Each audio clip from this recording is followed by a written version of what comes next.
We talk about dedication to the position.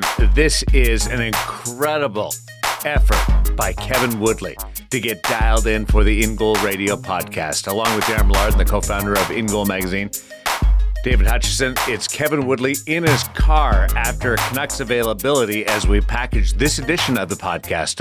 Woody, what's the situation in the car park? The situation in the car park is I'm here because my initial thought was go to the press box, but they're having a Christmas party. Players, families, staff, kind of neat actually what they do. They really do it up. And there would have been a lot of Christmas jingle music in the background. And you guys know how my natural state is negative and miserable. I didn't want to have any Christmas cheer this early in December. I think that was far too happy a place for you. Yeah, I know. Like humbug. Yeah, would not work. Exactly. You don't want me like doing Christmas carols and singing Rudolph the Red-Nosed Reindeer when, as Hutch just said so perfectly, I am bought and humbug. This may surprise a lot of people, but recording in the car is a very good atmosphere for audio. So this should sound perfectly fine unless somebody goes ripping by in a motorcycle or something like that. I don't think anybody's going to rip through the Rogers Arena parkade on a motorcycle. I feel like this is an excellent time to... No, I can't. I was gonna plug my car deal that's on Sportsnet 650, but that's separate from In Goal, so we'll leave it for now. Well, let's talk about the beautiful people over at the Hockey Shop, source for Sports Langley, thehockeyshop.com, and give them some love right now. Yeah, so we got a gear segment coming up. We were originally going to have the gear segment about Black Friday and the Christmas sale, but guess what? Black Friday's come and gone. We're going to run a different gear segment on a piece of equipment that Cam actually helped design. I don't know if that's a good thing or a bad thing, Cam, but he helped design it. We'll do that a little later. But I think people should go back to the Black Friday video that we did. Check out our YouTube channel. Check out our Instagram. Because there were a lot of things that were on sale, that are still on sale, that also make excellent Christmas gifts. And as we roll into the first couple days of December here, now is the time. Save some money. Make sure the goalie on your Christmas list gets something they like. You can kill two birds, one stone. Take advantage of Black Friday savings sort of being carried over into the Christmas buying season. A lot of gear, past models, on sale, sticks. You know, we had the new Warrior Stick, Ritual V3i that we debuted on our last podcast edition. Well, that means its predecessor is on sale. So lots of opportunities to get cool gear you can wrap uniquely, put under the tree, and save Santa a little money in the process. Make sure you check them out at the Hockey Shop, source for sports in Langley if you live in the Lower Mainland, or if not, thehockeyshop.com.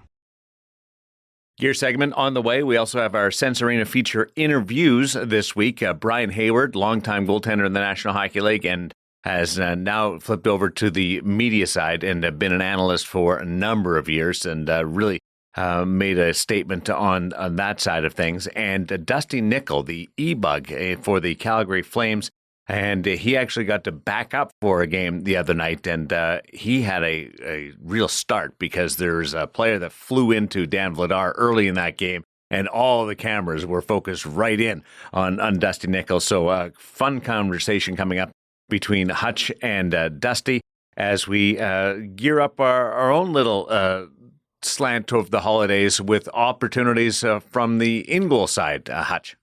Yeah, look, if you're doing some of your Christmas shopping over at the Hockey Shop or wherever you might be doing your shopping for your goaltenders, just save a little bit for that in-goal premium membership. If you head over to the site anytime, right up at the top, there's a bright red bar you can click on and give a gift subscription to the favorite goalie, goalie coach, or goalie parent in your life. Just got an email, in fact, from a grandparent today who had purchased a gift subscription for their grandson, I believe it was, and just said he absolutely loves it.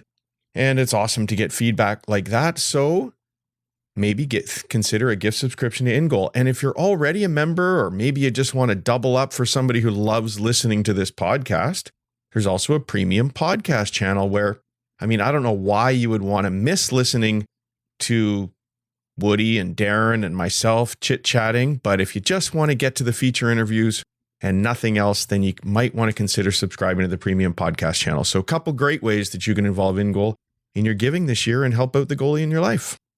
Woody, you're bouncing around in that car, nodding away. Like you love everything about it. It's perfect. It was perfect. It was a bit. See, now that I'm like trying to be like the sales guy in my alter ego, like I got to do like reads on radio and stuff. Hutch just nailed that. Like that was perfect. First take. It was awesome. Woody was just biting his lip, trying not to jump in with his own take. It's hard for me. We've established that's hard for me, but there was nothing to add. Well said, Hutch. Like what better? Like we've had this conversation all for years and years and years now. There is no better way to become a better goaltender than for $50 a year in Goal Mag Premium. What I like is the interaction and the notes that you guys receive, and you're nice enough to forward on. It's just marvelous, and some of it's constructive, guiding us in the right direction, and then there's all the beautiful, wonderful. Just a community of goaltending that seems to be growing and growing and growing. It's fun stuff. It is for sure. And that most recent one actually came when we sent out a whole pile of emails this week running a marketing survey for a company. And when you do that, you just cringe, wondering if maybe there's going to be a mistake or something. And the email came back to me really quickly. And I thought, what did I do wrong? And in fact, it was that grandmother just praising In Goal and what a great gift it was. So that was really exciting to do that. Speaking of that marketing survey, Darren, we are doing this on behalf of one of the big companies who wants to learn more about what people are doing when they're out there looking for goaltending gear. And as a result, if anybody participates in this survey, they get a chance to win a custom set of pro gear. In fact, there's 2 sets being given away. So great opportunity. You just got to get in on that survey. So if you've received the email, make sure you do the survey. If you haven't received the email, head over to InGoal. The link is ingoalmag.com/signup. And you can just get your name into our email database that way. And either tomorrow, Monday, the 4th of December, and Tuesday, the 5th of December, there'll be 2 more emails headed out just to remind people to get that survey done and get their chance to win a custom set of pro gear. One of 2, as you said, custom sets of pro gear. Love it. People are just drooling right now, and I don't blame you at all for that. Let's get into the gear segment, brought to you by the Hockey Shop, source for sports Langley, thehockeyshop.com.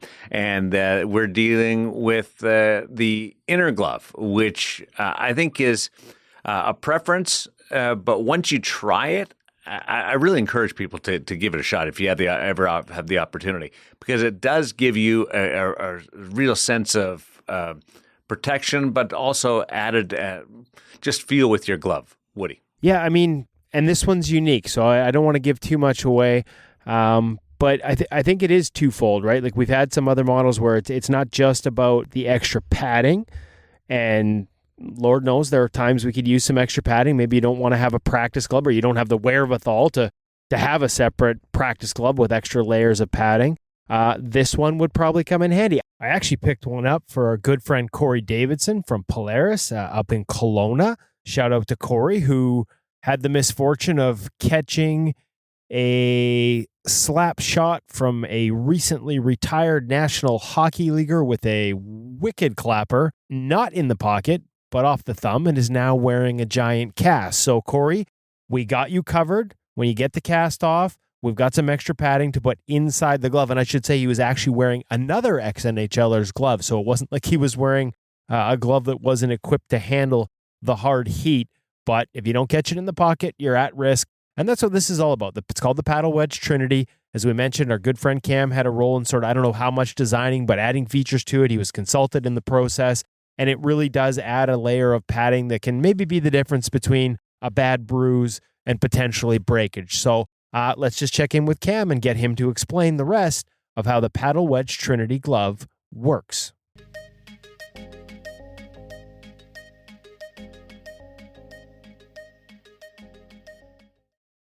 Welcome back to the Hockey Shop, source for sports. That's here. Cam. That's me. What's in the box? Ooh, we're playing What's in the Box today. I have something exciting and fun and different, a little bit different, kind of. Something I helped with. I'm kind of excited. You're proud about this one. I'm a little bit proud of it. Yeah, I'm a little bit proud of it. So normally we don't get down to like the nitty gritty accessories too much, especially on the podcast / video cast, because we're always talking about those big crazy things like and stuff like that. So what I have here today, I can't wait anymore. I feel like Michael Jackson. I'm not going to try and dance. Just the thunder, the gone. Look, it's like shiny and everything. Trinity inner padded glove by Paddle Wedge, company that makes those wedges you slide on your stick to protect your fingers. Have also thought more about your hand and come out with a incredibly grippy, also padded inner glove for your catch hand. Fantastic. Okay, so we got padding in the thumb along the base of the fingers, and the rest of this shiny textured material is just what, to grip it a little bit? Exactly. So supreme grip over your glove, great control. One of the nice features of it is having your fingers out still gives you good connection feel to your glove. You're still getting that feel of... So it doesn't get sloppy, it's not going to slide. Exactly. You're getting that good wraparound, but with that thumb being fully gripped and also padded too as well, you're not sliding. You're going to get locked in. Locked in. So what's in the box is more of these. Because their size. Yes. I have a large. So how do you measure this? Do you have an explanation? Sizing charts online. You got to take a soft tape measure, and you're measuring index finger down to the base of your palm, and then also circumference of your palm as well. Complicated. It's 2 measurements. Well, I mean, it's this little thing. It's two measurements, too many for Kevin apparently, but that's okay. I was told there'd be no math. So small, medium, large, extra large, full right, only large at the moment. Full right. There is a full right You're option. taking care of the goalies that catch with the wrong hand. Only one size though. It's very generous of you. Check them out. We have them up online. Trinity. I like the By name. Paddle Wedge. Trinity by Paddle Wedge. 604-589-8299 or 1-800-567-7790. You've had this inside a glove. You feel like it really grips. Oh yeah. You'll see. We will show you. We will have a testimonial. You had input on this and it actually is good. Yeah. Good for you, Cam. Good for you. Check us out at thehockeyshop.com. Thanks, Kevin.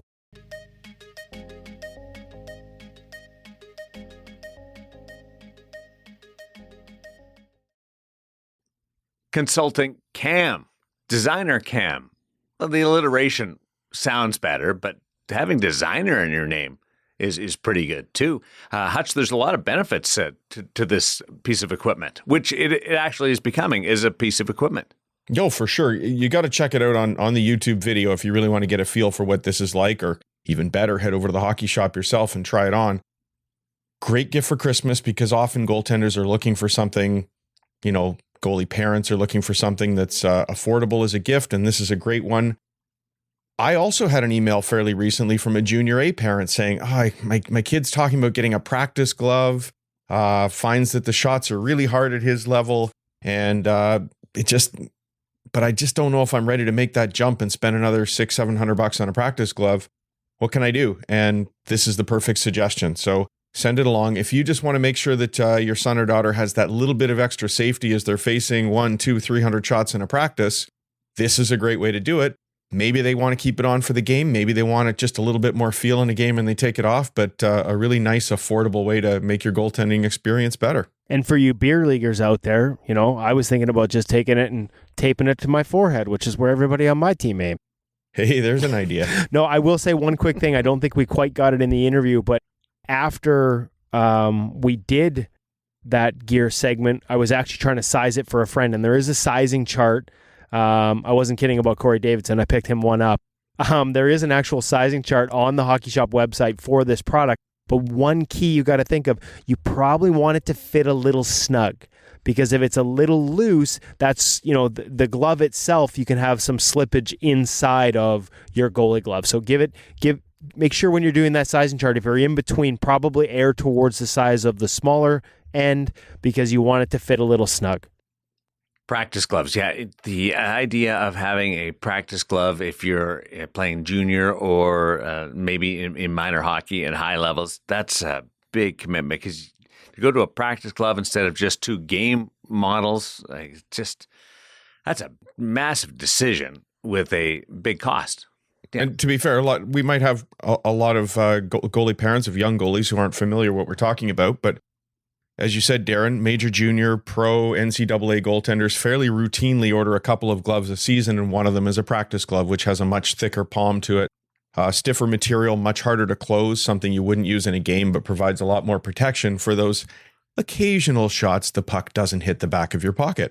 So it's a really nice thing at that level. But if you're a little bit younger, you're still facing stingers, aren't you? So this is a great way to deal with them. I think we got to ask Darren. Like, Darren, are you practice glove guy when you're out there with the big boys? No, I just have my regular glove, and I do feel stingers. So we need to get you one of these.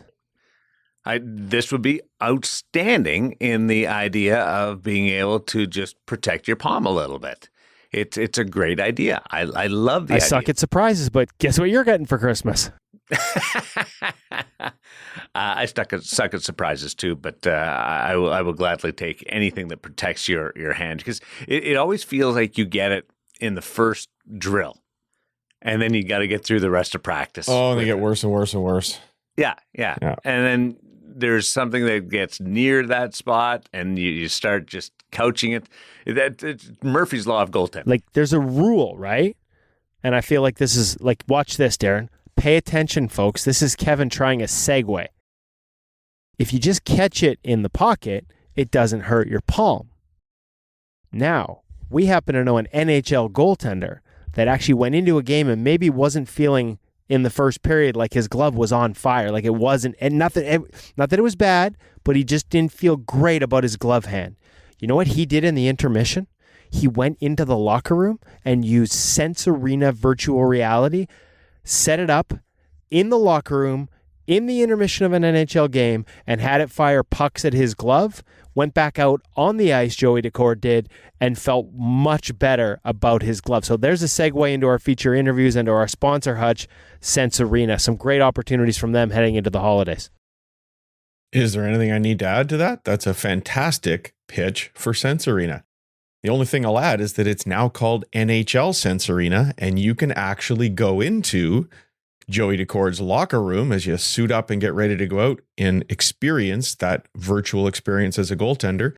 You can use the same puck cannon drill if you want and set it to go at whatever area of the net you want and just repeatedly take shots. If you want to do the Joey Decord thing, you can do the Joey Decord warm-up, because there's training programs in there, and that's one of them. There are several that you can follow to help you. They have diagnostics that can help figure out things you need to work on and can then tailor some of your training. There are just endless ways for you to become a better goaltender in NHL Sense Arena, and I'm pretty sure there's going to be a few Sense Arena sets appearing under trees this year. And if it's something you want to do, you should probably hop on it fairly quickly with shipping and so on. If you already have an Oculus headset, of course, not an issue. You can just download a trial right now, and you can subscribe anytime. But if you need to get the headset shipped, you're going to have to wait for that. That's the Meta headset. I'm sorry. Used to be Oculus, didn't it? And you can do that. And if you want to, you could use the code IGM50 and you'll save a little bit more money. In fact, exactly the amount you need to add an in-goal premium subscription to your Christmas giving this year. A little different than the times when Brian Hayward suited up in the National Hockey League, isn't it? Totally. And this is kind of sort of a fun interview because we get into sort of the evolution of the position and how it used to hurt, speaking of catching pucks in the pocket, how it used to hurt to take pucks off the body and how the change in equipment led to a change in the way goalies play. And who better to talk to about this than Brian Hayward, who, of course, was a member of the Montreal Canadiens when François Allaire and Patrick Roy both arrived and began, in essence, to change the game. Here is Brian Hayward, the In Goal Radio podcast, the feature interview presented by NHL Sense Arena.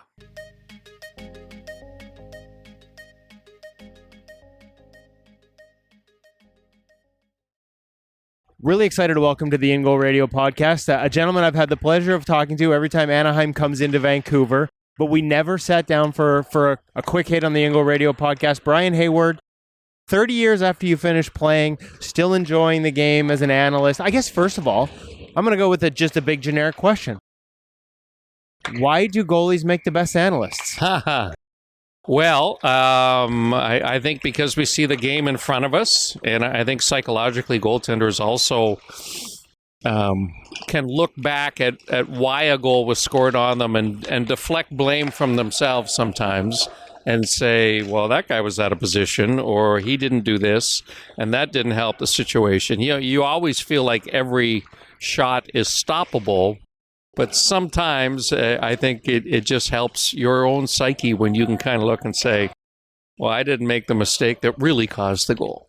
So you know how to find where the mistake was really made. We do. Now the question becomes, do you have to have, like, especially early in the career, did you have to walk a line a little bit? Because I think sometimes people just find it easy to blame the goaltender, and I find myself sometimes when I get asked to do radio work and stuff, certainly not in an analyst role, but more like 20 minutes here and there. Yeah, they always say I'm just there to be an apologist for the goaltenders. I'm probably harder on goaltenders than most goalie analysts, I would have to say. And quite frankly, I mean, the game has changed so much from when I played. It's a completely different style that these guys play. The equipment is completely different. They're much bigger. They fill up a lot more of the net. So there's a lot of things that have changed in the goaltending position, certainly since I played. I was going to say, because actually probably one of the flip sides of that is we do hear other analysts sometimes say, oh, the goalie didn't have a chance on that. And I tend to look at it sometimes like, did he give himself a chance? So you probably have the ability to recognize when, hey, maybe the empty netter shouldn't have been an empty netter. Yeah, but you know what? There are so many more players now that can finish than there used to be, right? And the sticks are so much different now that the pucks are coming a little bit faster, I believe, and there are more players that shoot the puck more accurately and harder than there were, certainly when I played. So there are instances where the goaltender had no chance whatsoever. But I still believe that, the bottom line is you can play any situation differently and make a stop on a puck. It all depends on the read. Okay, so you talked about how much the game has evolved, how much the position has evolved, how much the equipment has evolved. Which one do you think led the way? Like, do you think for the guys that played, and your career finished in 93, a decade before that, and obviously at Cornell for 4 years before that, but the guys that played in that era, I've talked to them about the fear factor, about how much it hurt to stop a puck with certain parts of the body. Do you think that when that disappeared, that's when we saw some of the styles change versus the style creating different equipment? Well, it made a lot of sense for me that the butterfly style evolved, I believe, like really truly evolved when the chest and arm protection got to the point where those parts of the body were more exposed. They were lower in the net. And so it made sense. It filled up more of the net when guys went down on their knees and more of their body was in the net and not above the crossbar. That makes sense, right? And that happens when chest and arm protection got to the point where guys weren't getting hurt all the time by high shots. So that was a contributing factor. But to me, the big thing, and I've talked to Kay Whitmore a number of times at the NHL about this, to me the biggest change is the height of the goal pads. New materials, lighter weight. But the height of the goal pad above the knee itself, you're now talking to an old goaltender that used to struggle with closing the 5-hole. And now, if all you have to do is fall down and you don't need to have your stick on the ice, and that closes the 5-hole, it also, as you know, closes other holes. So to me, that's just one of the huge changes in equipment that really revolutionized the position, where I'm told the goal pads are only supposed to be mid-thigh. As we all know, they're all to the hip height. And for people to understand that makes just an enormous difference in how you play the position, I think is important to understand. I remember Mitch Korn saying back in the day, in his scouting reports, he used to look for, the word he used was contortability. And now, as you said, you don't necessarily, you need to have some butterfly flair, but for the most part, you don't require that contortability to close the 5-hole anymore. No, knee wedge too is a big thing too, where the pads flip forward. But it's certainly different. There's more science to it, but I still find that the best goaltenders are the ones that read the play. You don't always have to go down into a reverse V when the puck's below the dot. If there's no one around the front of the net, why not stand up and protect the top corners? Shesterkin does it pretty darn well in New York, and so Sorokin does as well. So I think the best guys separate themselves from the rest of the class, if you will, by the way that they read the play, much like quarterbacks do in the NFL. I wanted to talk a little bit about like that evolution, because you were with the Canadians when this sort of started, right? Like the idea of the butterfly and obviously Francois Allaire and Patrick Waugh. Being firsthand to sort of see this change, what was that like for you? Because you played a different style at the time. Yeah. Well, so what do you remember the process? Well, what I remember was, so the equipment hadn't changed yet, right? And that's important. So I actually have pictures of me going down into the butterfly where the side of my pad is facing forward. The outside side of my pad is facing forward, which isn't really effective, right? And Francois was really just evolving his methodology at the time. It worked obviously for Patrick because Patrick had great flexibility naturally in his hips. So he had a lot of coverage down low, and so they were really well suited for one another. I didn't have that, and as I mentioned, the pads hadn't changed to the fact where everyone had a good butterfly technique like they do now. And so for a guy with hips that weren't all that flexible, I was, committed to playing a stand-up style. It worked for me. That's what made me effective during that era. And so I wasn't going to change, too. I was a little bit older as well, so there was the old dog and new tricks. Sometimes I wish I'd listened a little bit more to Frank, but I always tell a funny story that the first time that Allaire came on the ice with the Canadians, we were playing the New York Islanders, and he had us doing goalie movement drills at the morning skate off to the side, and I looked over my shoulder, and Billy Smith and Kelly Rudy were busting a gut laughing so hard, right? Because you had never seen that before. And anyways, it's always kind of stuck with me that Frank was ahead of his time. He was also involved with the development of the equipment to really allow goaltenders to play the style that he envisioned being the best style. That last part is one of the reasons we keep saying, and we're biased here at Ingle, 100%, goalie union cards are intact, but we keep saying that it's time for a goalie coach to get into the Hall of Fame. And if there should be one that leads the way, it's Francois, because it wasn't just, whether you liked the equipment changes or thought they opened an era to something that, a horse they couldn't put back in the barn, he was involved in every aspect and really did change the game during that era. He did. Yeah, he did. No question about it. And, it's interesting because, Francois, not only was I exposed to him as a player in Montreal, I was exposed to him as a coach as he worked with J.S. Giguère, who was the perfect student for Francois, right? Because Jiggy was built differently than most goaltenders. He was built like a middle linebacker. He had incredibly explosive power in his legs. Wasn't great in terms of using his hands. So he was a blocker.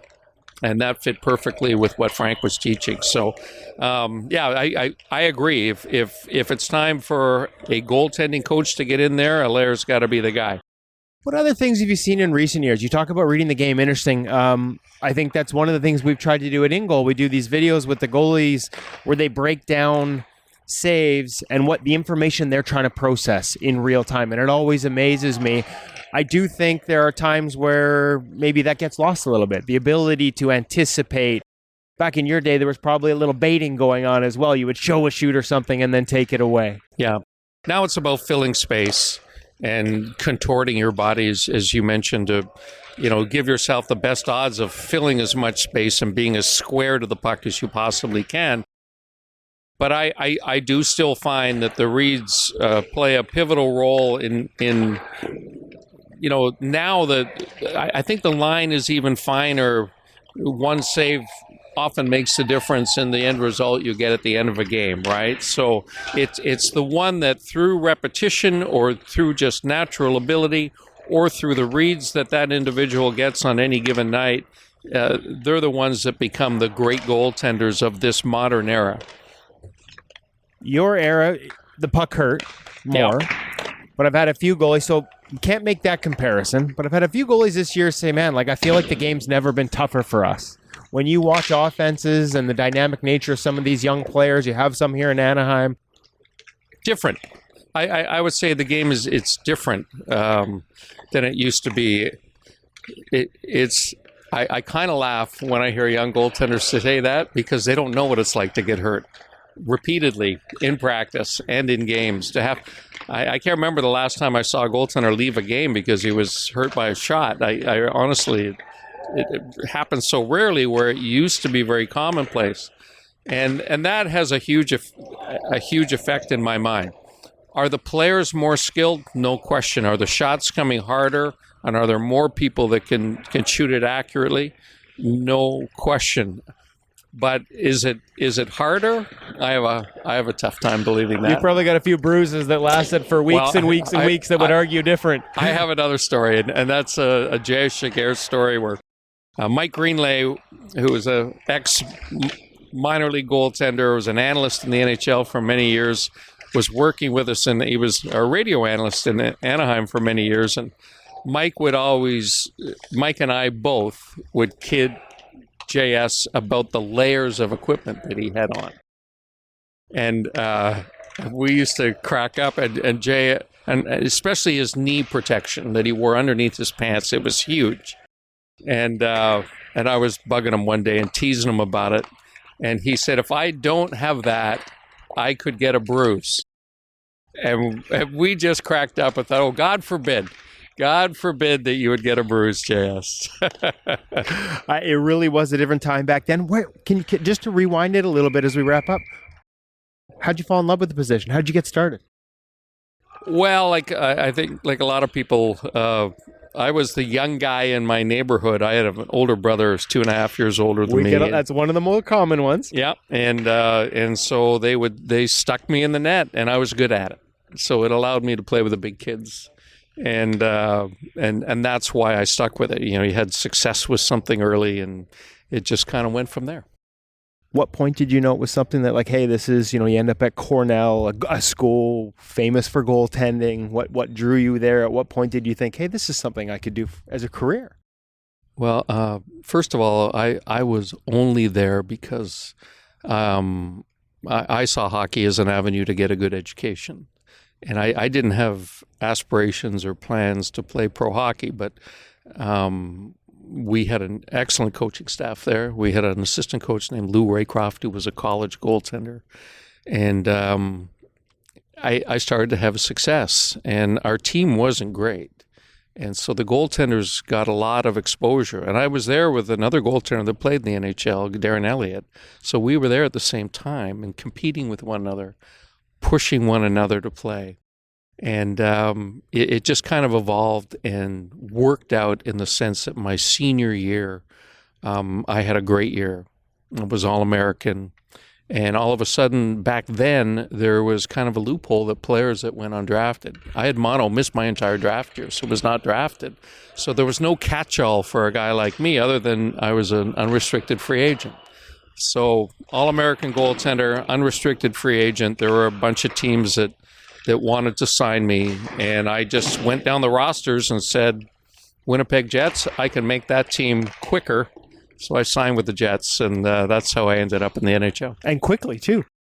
Real quick. First year, 22-year-old kid, first game, playing against the Philadelphia Flyers, and my childhood idol was Darryl Sittler, and he got a breakaway on me, and I might as well have just skated into the corner of the rink because I was so in awe of Sittler as a kid. I remembered him, and he won the game, but Sittler scored on me. I'll never forget that. Okay, listen, you got to go because it's game day here and you got a job to do, but I feel like we're just scratching the surface of some of these career stories, Brian. Thank you so much. I guess that just means we have to have you back for a part 2 one of these next time Anaheim's in town. Anytime.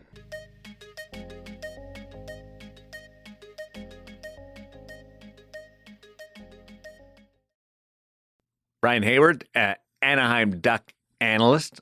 There's part of the population that will not even realize that he was a longtime goaltender. So I feel like we have to reinforce that side of it. Also, Cornell product. He was a goalie partner of my buddy, Darren Elliott. So I get to hear Brian Hayward stories all the time. I watched him in Winnipeg. Was the first time that I was aware of him, and he was a guy that stuck with it. Like he was a grinder in the National Hockey League. Had a good career, and it's funny he mentions his time with with Darren in Cornell, and opportunities that he chose school to get an education, as you heard him say, right? Like it wasn't about a path to the NHL, but opportunity arose, and as he said in the interview, he picked Winnipeg because that's where he knew he'd have a chance to play. And we talk a lot about goalies coming out of school and going straight to the NHL. Like his path was quick into the National Hockey League with Winnipeg. There's a lot of that focus right now around Devin Levi and the Buffalo Sabres. Brian Hayward's a guy who made that transition really quickly. A double feature interview episode this week as we welcome in Dusty Nickel from the Calgary Flames. Heard of him? Dusty Nickel, the e-bug for the Calgary Flames, who also got to back up for a game the other night for the Calgary Flames. Hutch, you were able to do this interview. Walk us through for those that weren't around the NHL that night for that developing story. Well, first, just want to mention that a good friend of In Goal Magazine, Pete Martin, who runs Pro Skate Goal in Calgary, knows just about every goaltender in Alberta and much wider than that as well. Sent me a text and just said, hey, Dusty Nickel, great story, was in the shop the other day chatting with us. Would you like to have him on the podcast? And of course, we were thrilled to have Dusty join us because there's a lot of beer league goalies that listen to this podcast. A lot of us talk about the e-bug experience. That's the emergency backup goalie, if you're not familiar with the term. A lot of us dream of having that opportunity to step into an NHL net, even if it's just for the warm-up of a game and watch from the best seats in the house. And Dusty had that experience recently with Calgary. He's been their e-bug for a long time. He's practiced with the team quite a bit. And like you guys, he is also a beer league goaltender. So Calgary had a situation where Jacob Markstrom became ill fairly late, too late to bring up a goaltender from the American Hockey League. And so Dusty got that text message saying it's happening tonight. Let's go. Didn't have a whole lot of time. Could barely let friends and family know, and he had to race to the rink. And I just thought it was fun to talk to him about this experience. And more importantly, he gave us an insight into that whole e-bug experience. What's it like to practice with the team? What's it like to be the e-bug? Exactly what's going on there. And what was his reaction, as you brought up earlier, Darren, when it looked like he might actually be going into the game against the defending Stanley Cup champions for pretty much the entire game. Didn't happen. And I think his reaction wasn't the way the media actually portray it. And I brought that up because I've sort of thought about what my reaction might be. And anyway, just a fun little chat, and we'll let everybody hear it now. Hold on. I know what my reaction would be. What? Clean up. What's that? Clean up in aisle 4. Clean up on the bench. I said on the air, I would have loved to have had, if he was wearing his smartwatch at the time, just to see where the heart rate was going when William Carrier rolled into Dan Vladar on the play, and Vladar was down for a couple of seconds. And our director, Joel Myers, on the Vegas broadcast was right on it. Like, he had the extreme close-up in on Dusty on the bench, and our announcers, Dave Gosher and Shane Natty, talking about what is going through that kid's mind. Well, now you can find out. It's Sense Arena VR, NHL Sense Arena VR, feature interview part 2. Dusty Nickel, from e-bug to backup and almost into the game. Living the Dream on In Goal Radio, the podcast.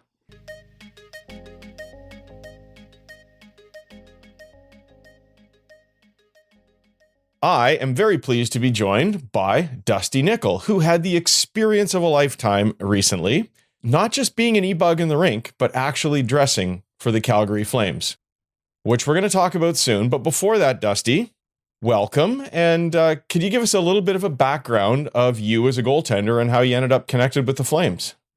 Yeah, first of all, thanks, Dave, for having me. I'll give you a bit of a background. Obviously, I was a Calgary born and raised kid, which makes the experience all that much more cool growing up a Flames fan since since I started putting on skates. The dream was always to eventually maybe play in the NHL, and you're wearing a Flames jersey, playing mini sticks, with friends. So it's did that and kind of came up through the minor hockey ranks, played for Crowchild minor hockey, then went to the Northwest Quadrant, spent a year playing for the Edge School, And my year went and played for the varsity team there, which was an awesome experience and a great way to kind of finish off that portion of my career there. And went on to I was kind of looking for some junior teams after that, and kind of played around a little bit with going to some Western League camps and some opportunities to do that. Ultimately, my goal was, after kind of touring a few colleges when we were at the Edge, was I wanted to go play college, go play Div 1 somewhere, or play a collegiate game, get an education. So I went to the junior route and had some fun doing that. And played with Calgary Canucks, Kindersley Clippers for a little bit. Ultimately, kind of had some the road kind of started. Had a few injuries, and I got sick one year, so I was kind of out for a year. Then I had to deal with that, and ultimately ended up going to Mount Royal college, Mount Royal University there, and played for the Cougars. And was there for 4 years, and unfortunately, my second year in, blew out my knee, tore my ACL, MCL, meniscus, and that was a long road recovery. But stuck with it and stuck with the team, got an education, and from that, it kind of spawned off into the Flames stuff, I guess, a few years later. Right on. So how long ago was that you finished college hockey? I would have finished in 2016. 2016, yes. So about 6-7 years ago. Yes, yes. What have you been doing in the meantime? A little bit of beer league, a little recreational stuff? After college, actually pretty well put the pads away for about 2 years almost, and was just kind of coaching, and went into the real world and started working. And but yeah, since then I've been, I play a little men's league hockey here in town and jump out with the guys. And I've been about in 2019. I started skating a little bit with the Flames guys, just kind of doing one-off skates with injured guys. When they need some rehab, they need a goalie out there. Well, how does that happen? You don't just show up at a rink and see a bunch of Flames, do you? No. I guess being a college guy, they just kind of called around and knew, either us or UFC Dinos. Somebody knew somebody. Yeah, exactly. Just kind of know somebody and that's kind of what they reach out to. And, if you know someone, the torch's got to be passed along down through guys that know each other in college, and they kind of hand out the numbers, and that's kind of how it goes. Nice. And so you ended up over the last few years practicing with the Flames a little bit? Yes. Yeah. Every year it's increased a little bit more. It started off just doing, skates with guys that were hurt.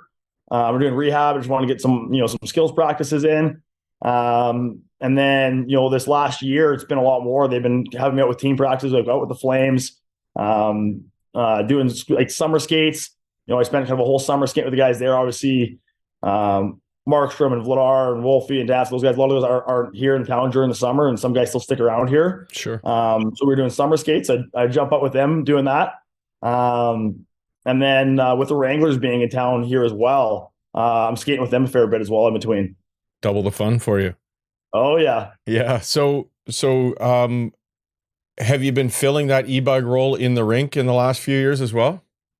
Yes, I have been. Yeah. So starting last year, we started full time. We had obviously the COVID years and the bubble years. So they had the taxi squad there. So they had nobody then. And for the last 2 years, we've been doing that. Are there a few of you doing this, or? It's just me. Me. Yeah. So you're there every game.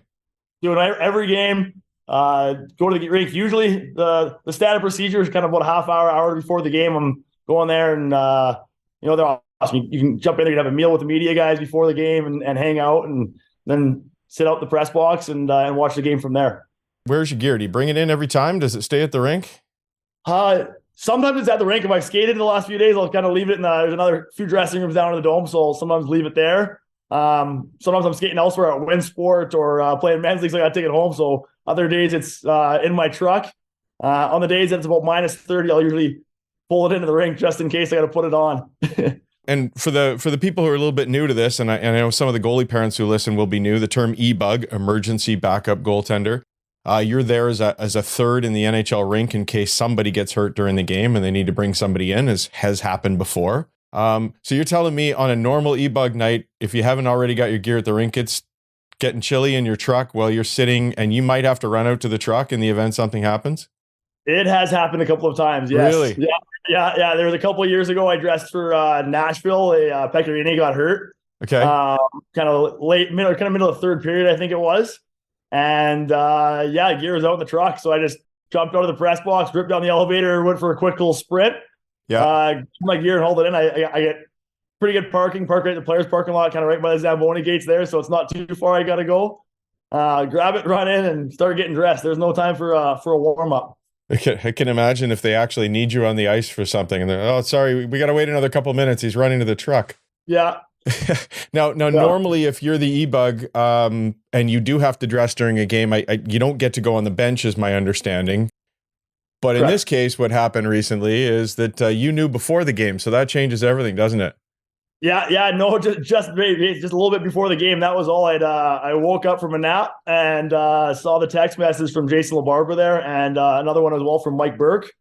And when you roll over and you wake up, a couple hours before a game, and you see a text from those two, something's up. You know that, so the heart starts going a little bit. And dedicated e-bug, I got to say, if you're taking that afternoon nap. Yeah. Oh yeah. You know what? And you know what?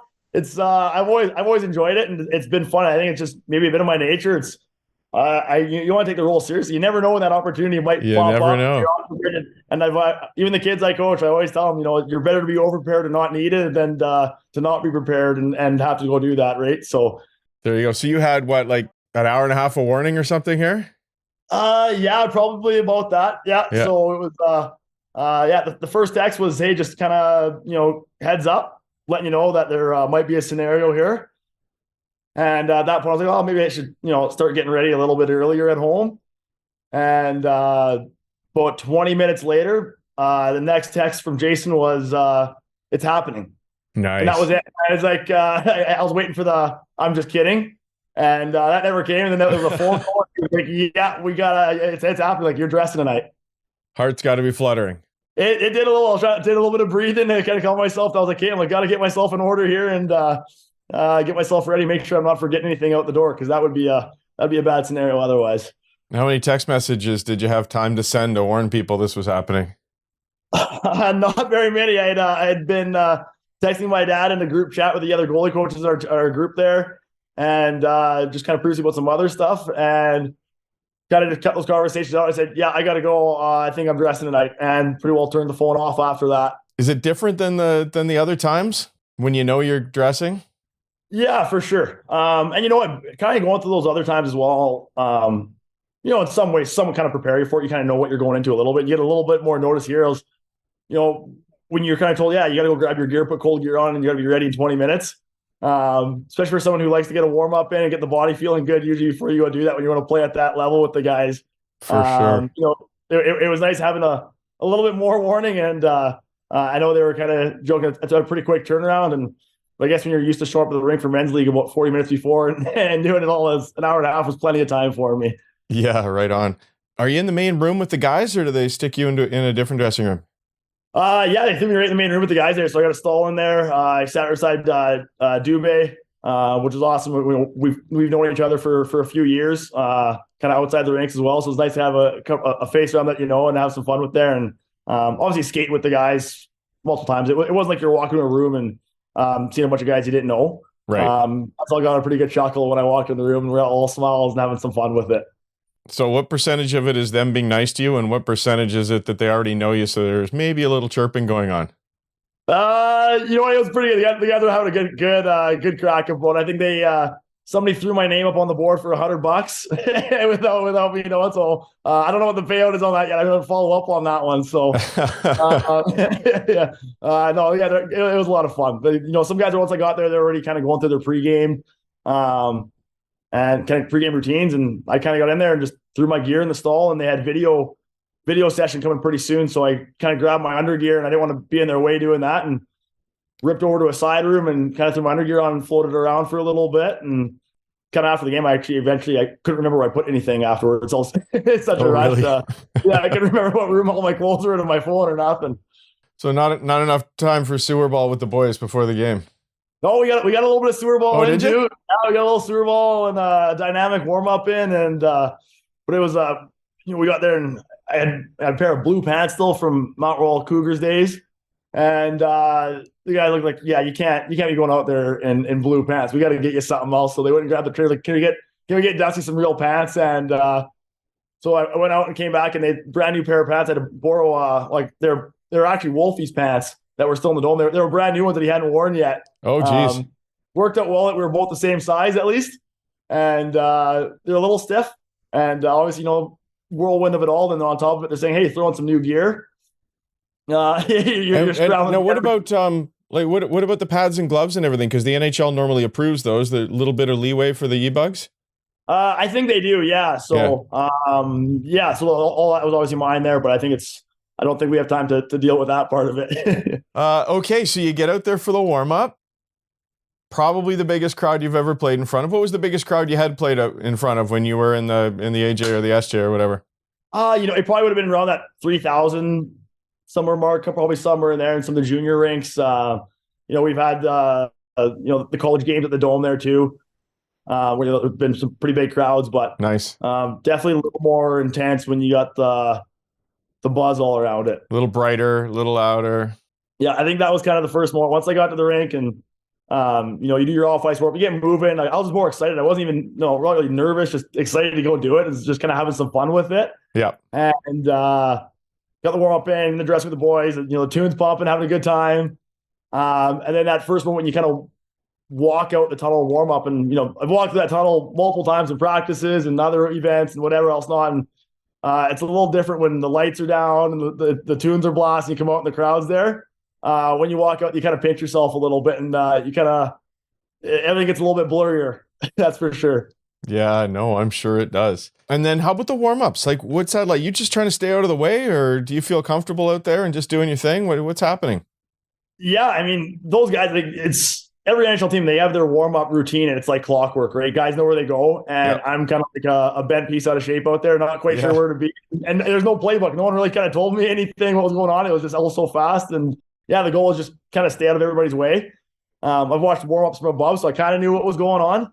But it's been a while since I've been in a warm-up where, you actually got 20 bodies on the ice flying around, pucks ripping. So wasn't quite sure where to be. And there was one instance where I knew Vladdy was probably going to go for kind of be ending his run in the net there for a warm-up. And I tried to peel off down the wall, and Backlund came ripping up the other wall with his head down there. And we had a little bit of a collision. Oops. I was like, oh, that's happened. So we got a good chuckle out of it afterwards. And I like to say, maybe I was just trying to get him ready for the game and get his head up. Right on. Any time to toss a family member a puck or something? No, I didn't know. I had that warm up. It seemed like it went by in a blink of an eye. It happened pretty quick. Yeah, went out there and started taking some reps. And I think at some point took a puck off the knob of my stick, and it must have broke my stick. And I didn't realize it. We played the last puck out, and then I would have skated away. And I was like, I got a few minutes on the clock. I'll play some pass and rip some pucks out here and kind of just soak in every minute of this that I could.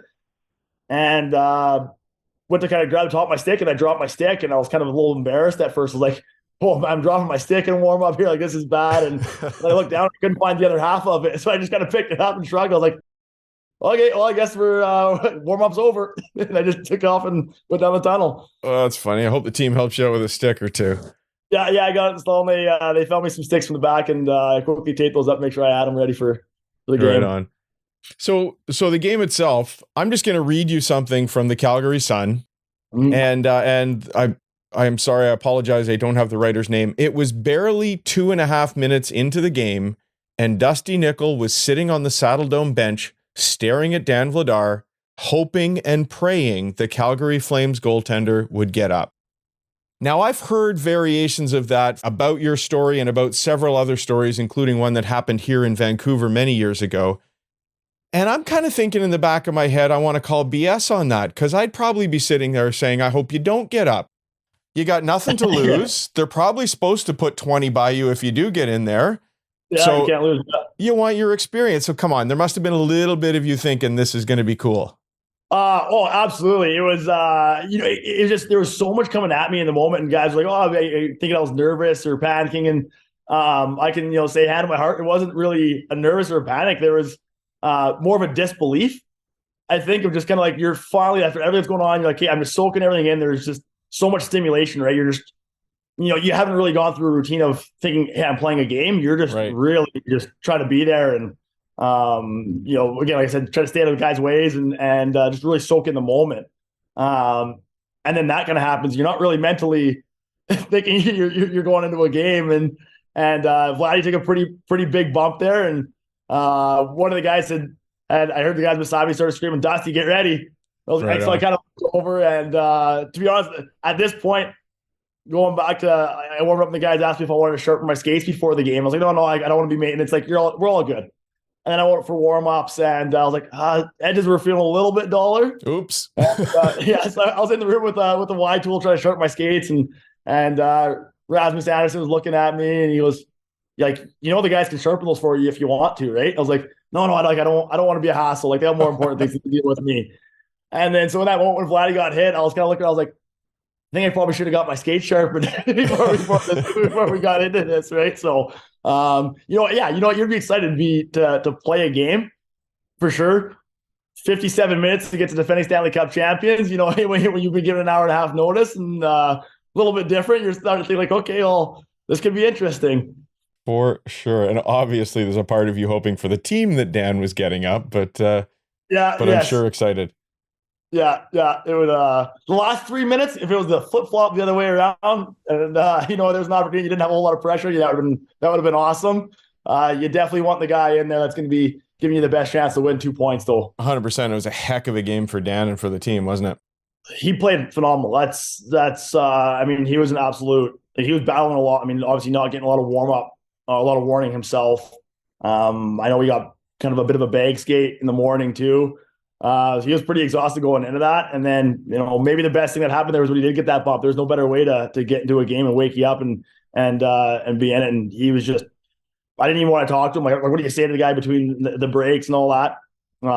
He was just so dialed. Yeah, absolutely dialed in. So, and for the people who aren't as familiar listening in, he was scheduled to be the backup that night. And typically in the morning skate, one of the backup duties really is to stay out there for a long time and work with the players who need some extra work, maybe do some extra work himself. So they're skating a lot more that morning than the starter would in preparing for a game. Maybe that was the key. I don't know how they're going to replicate that. I don't know if I was you, I'd be claiming that you were the reason that he played so well. So I think they need to let you back on the bench next time he's starting. Yeah. Hey, listen, in all the time you're practicing with the team over the last couple of years, do you ever talk about it being a bigger role, about being a full-time job, as I know some teams are exploring now? There's been background conversations kind of about that, they could see sometime in the future here, some rule changes coming around that and transforming that e-bug role, I guess, into something that was more of a full-time guy. That's up to GMs and teams and like how they're gonna do that. And I mean, that's obviously kind of a tricky thing to kind of figure out, given how often it really happens. Mm-hmm. A lot of guys want to play games, and it's kind of probably hard to find guys that are, I enjoy going there and practice with the boys and doing that. I'm fine with that. But if you got a guy that's, an NHL caliber goalie, so to say, does he want to be practicing every day, or could he go play out in Europe and get, enjoy playing games and things like that, right? So, I don't know what it's all going to transform into. I think every time this situation happens, there's definitely a lot more buzz and talk about it. So I don't know where that's all going to go into. I mean, for me, the experience is awesome. Just to go do that and skate, it's fun. That's all I need out of it. For sure. Have you been back to your beer league team since? I have not. I actually had a beer league game that night at 10:45. Didn't make it. Oh, I bet you the boys were upset. Yeah, I think so. So we got one coming up here. We got a Flames game here tonight, so we'll be back at the rink doing that, which is we have a bit of a homestand here. And the next morning, I was actually supposed to go skate with the Wranglers. We had a development day with them, and then it ended up getting canceled. Guys needed a bit of a break, but that was kind of where I was kind of hoping to go do that, because that's where you want to be as a goalie. Crease is home, right? And that was with all the buzz that was going around. It was. I was like, I just kind of want to go back. I want to do it again. I want to be on the ice right now. Oh yeah, I'd love to know what the guys in your next beer league game are saying to you. So yeah, there's maybe some pressure on me now. I think I got to really perform. Yeah, come on, show boy, let's go. yeah. And then when you are going to have to dress for a game, you have to sign an amateur tryout contract. Mm-hmm. What's that little experience like? Are they just sort of rustle you off into the trainer's room and sign here, or? Yeah, it basically gets rushed just kind of in the stall. The guy just bring it in there. There's a little piece of paper, sign it, and that's kind of it. Don't even look at it. There's definitely no negotiating. So no negotiating. So you don't get NHL money for doing this as an amateur tryout. Do you get to walk away with anything? Did you get one of the sticks? Did you get your jersey? They kept the jersey because it got thrown in the wash right after the game anyway. So that's I assume I would hope so. It'd be kind of a cool cool keepsake to keep that.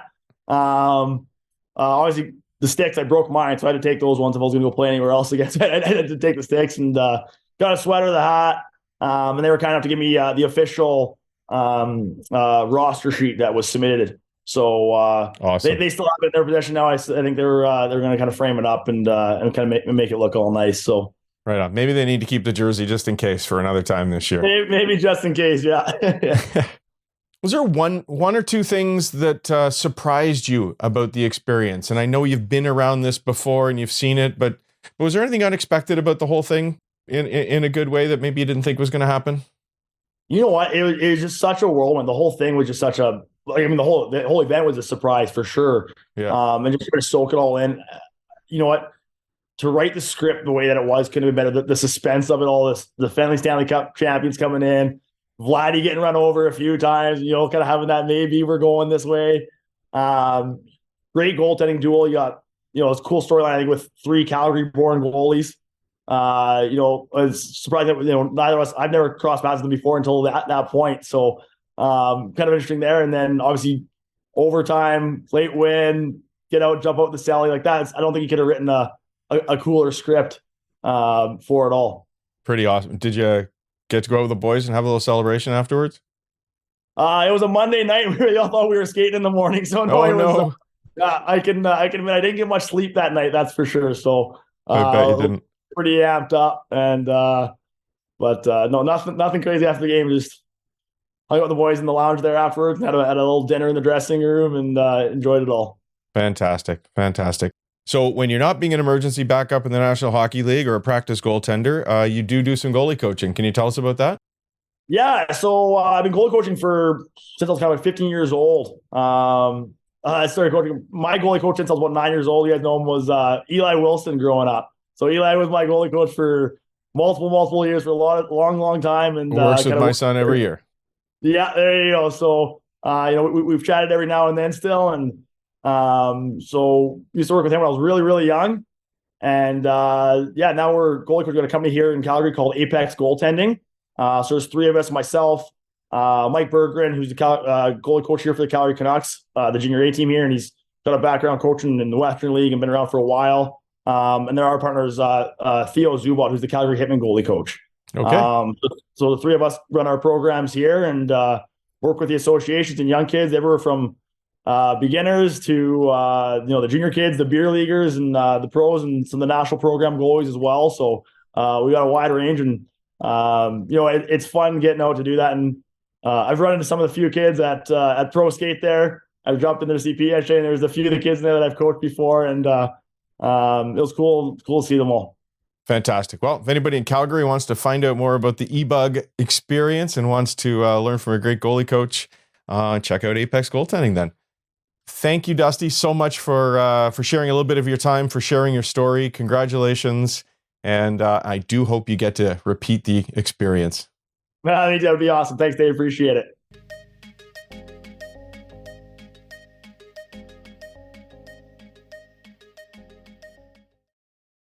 What a cool cat.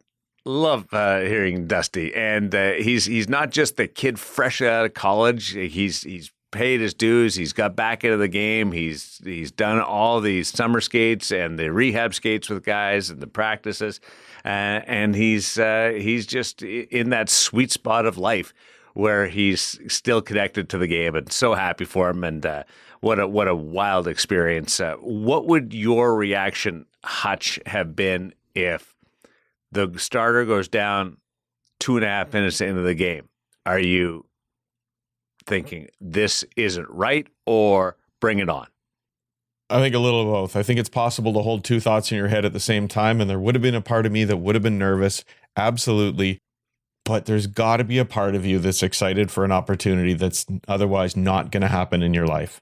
So, as I said in the interview, you're supposed to lose 20-0 if a guy at our level goes into a game, so you pretty much have nothing to lose. So I'd be nervous, and I'd be really excited all at the same time. I'd be more nervous because it was Vegas on the other end. Like, there are times where, we've seen it where guys have gone in and like the team just tightens up to the point where you're not seeing a ton of quality. They're not making mistakes. They're not going to give up point blanks, right? Harder to do over the course of a whole game. Much harder to do against the defending Cup champions. As I said, probably would have been calling for a cleanup. You know what it did remind me of, though? We've had a few e-bugs over the year here in Vancouver stories I've covered.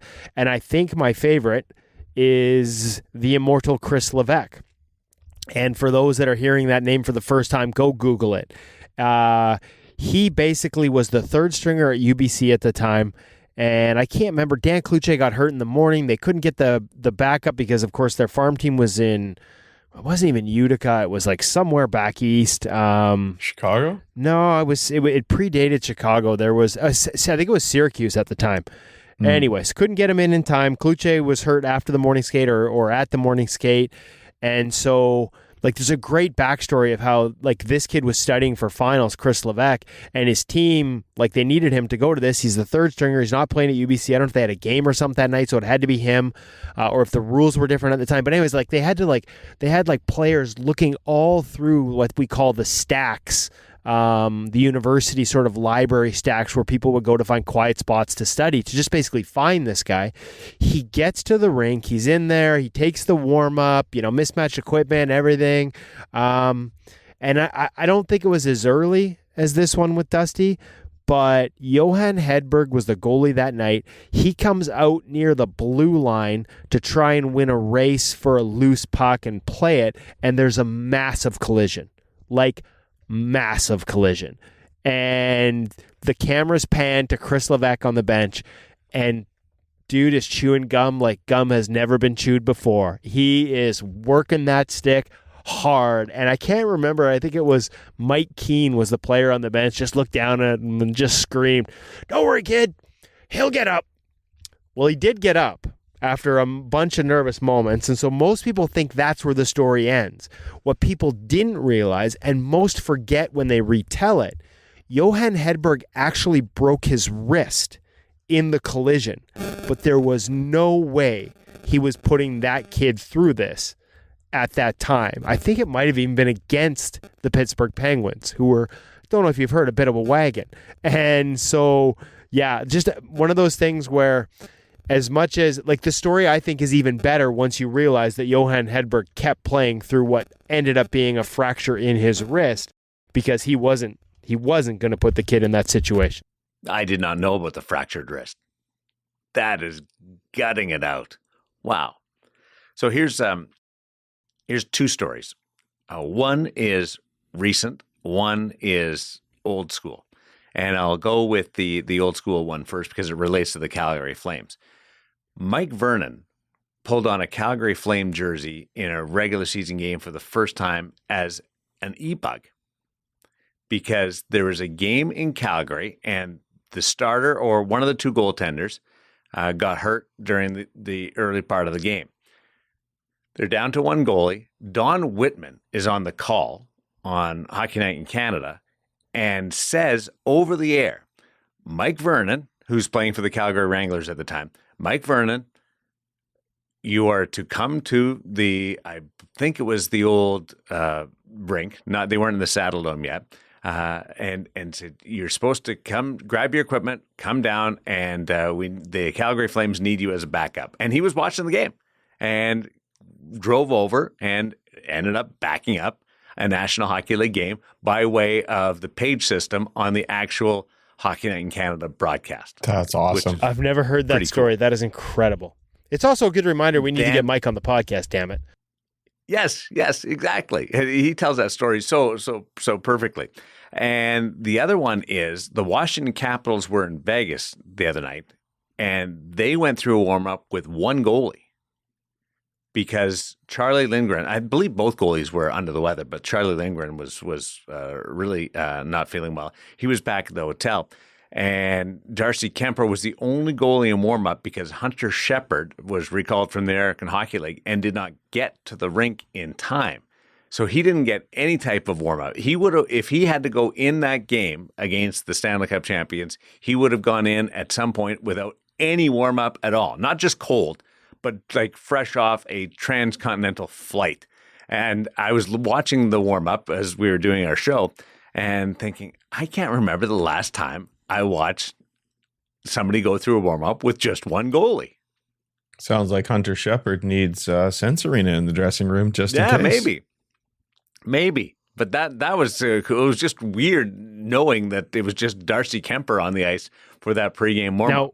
Now, I remember seeing sort of this story developing, but I didn't follow it up. What time did Shepard actually get there? Just prior to game time. And there's a couple of little things start to get out of control as far as the rumor mill. His equipment didn't come. He's going to have to wear somebody else's gear. I don't know how it actually ended up because I never saw Hunter on the ice. He was just at the back and you could just see his uniform and the hair. But there was all kinds of rumors flying around about that he was going to have to wear somebody else's skates. Could you and another set imagine of pads if it was Charlie Lindgren's gear because he catches full right? The southpaw. Yeah. Well, that's where Kemper having multiple sets of gloves would help. Would He'd help be in the out. Darcy Kemper practice glove. Exactly along that line. So even the best laid plans, as we've seen in the last couple of weeks, can take you sideways. And the Calgary Flame one was they just missed a deadline. You weren't allowed to recall somebody at that late hour, even though they had two pros in the city because the Calgary Wranglers American Hockey League team is right there. It wasn't. I would like to see that rule changed. That's one I would like to see. Yeah, changed. it is an odd rule, deadline. isn't it? Yeah, that you have to meet a 5:00 deadline to make an emergency recall, even if the goal. Maybe it's different for goalies, right? No, that's exactly what it was in this case. Yeah, I remember that time being the issue about getting somebody up. I mean, I guess. Is it there because it's sort of unfair to other teams if the guys who've got their AHL team in the same city can pull somebody up 5 minutes before the game? I don't know. But anyway, I'm glad we got to have an e-bug in the game and it got us a really cool story and a really cool interview. So keep the rule where it is. Yeah, e-bugs everywhere. I loved hearing Dusty say that he just leaves his gear in the car or the truck until he is actually needed. I'd be bringing that stuff in to get warmed up. Well, I mean, I guess I would. But could you imagine what it's like? Probably because he's at every game.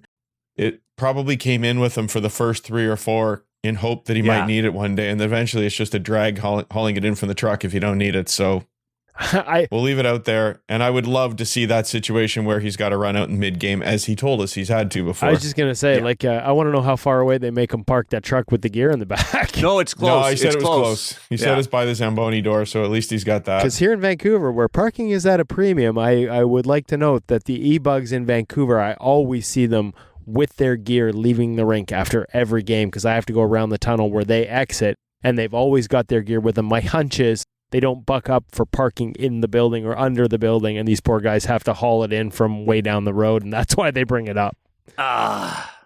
Plus, if you're in Vancouver and you leave your gear in the car, and all of a sudden, can you imagine this one? The shot of the kid running down the street to his car, he gets there, the window's broken, and the gear's not there anymore. That would be a Vancouver story, sadly. Now I'm really glad that you're not in the press box during the Christmas party because you've gone down a negative alleyway, haven't you? Hey, I didn't even mention Billy Ranford saying that we shouldn't have e-bugs and that he's got a system in place and proposed to the NHL. I left that alone. Now you got me in a bad mood.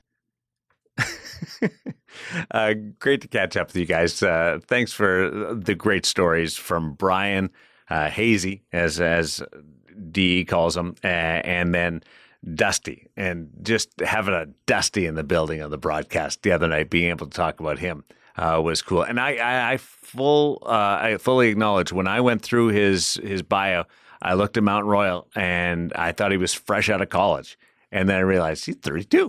Mm-hmm. He's doing this. This is awesome. This is great. I love it. So good for you, Dusty Nickel, and thanks to you, Hazy, and our designer. Our consultant, Cam, being right into it with the inner glove and the paddle wedge glove. Good stuff. Hutch, you going to be good?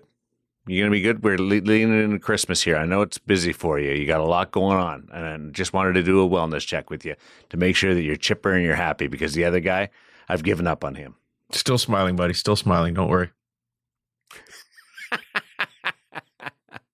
You can hear the sarcasm coming up. Thanks to Hutch, Woody, and thanks to you for keeping in touch with us. Send us the notes. We love to read them. we're not just saying that. It gets spread around between the three of us, and it inspires conversation. And we want to hear more and more of your journeys through the wonderful world of goaltending.